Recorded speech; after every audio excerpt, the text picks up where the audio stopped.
The halacha explains that ideally, when someone's making Kiddush, it's also it's actually the halacha for anything else you really do when it comes to saying a tefillah or something. But the halacha dictates that when making Kiddush, you should be very careful to hear all the words of your Kiddush. Very often when we say Barachot, unfortunately, we've been accustomed to say them and we mumble them. Ideally with Kiddush, you have to be careful to pronounce each word and hear yourself saying each word. If someone accidentally mumbles it like that, as long as they heard themselves, they're yotzeh.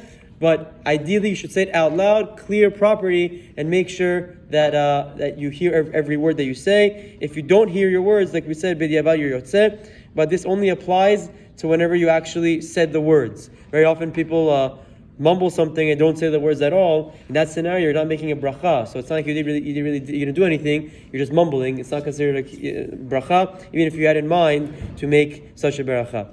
The halacha continues and explains that someone who wears dentures, is it considered a hefsek or an interruption? Because in theory, he can't pronounce words on his own accord without the dentures. And the halacha says that no, there's no problem whatsoever. Even if someone wearing dentures, that through the help of the dentures can now enunciate the words properly, he's still yotzeh Kiddush. He can make Kiddush, he can hear Kiddush, and it doesn't matter, he can even be chazan. It doesn't matter how he gets the words out, as long as he gets the words out in a clear and concise way. And lastly, for today, the famous discussion of answering Baruch Hu, uBaruch Shemo in a bracha that you are being motzi, being yotzein.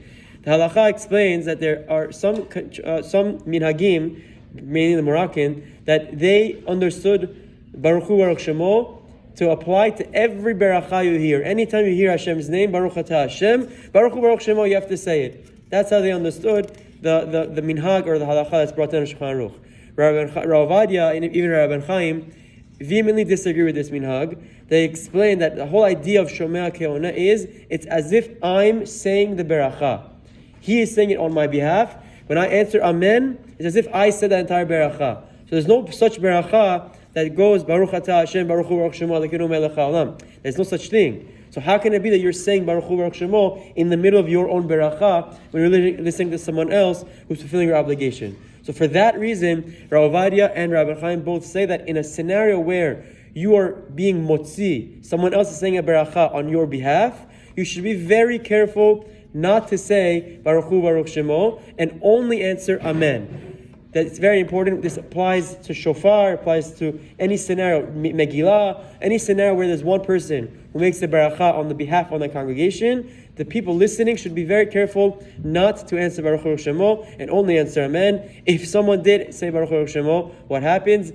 B'diavad, after the fact, he is still yotzeh, as long as he heard the remainder of the beracha. So if someone's saying Baruch Atah Hashem, Baruch Hu, uBaruch Shemo, and he misses Elokeinu melech haolam, then that's a major problem because he didn't hear half the bracha. How can he have been saying that bracha if he didn't hear it? That's just regarding Baruch Hu, uBaruch Shemo. So we should be very careful, as per Rav Ovadia and Rabban Chaim, to not answer Baruch Hu, uBaruch Shemo when we are being fulfilled of our obligation. Have a wonderful day.